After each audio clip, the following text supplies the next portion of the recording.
ako dyan ng kamuting kayo sa paligid niya na.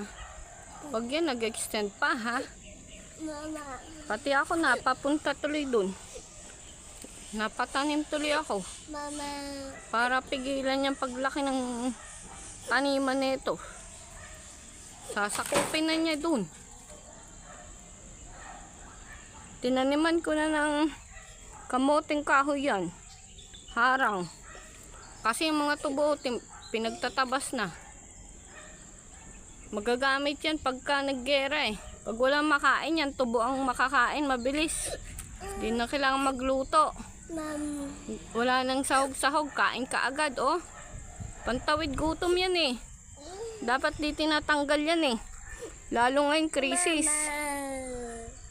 Oh. Hindi ka na magluluto niyan eh. Kukuha ka na lang kakain eh. Lalo ngayon mahal ang bilihin. Tawid gutom yung mga tubo oh. Dami pa naman sana niya no. Yeah. Harang din sa mga adik-adik dyan. Yeah.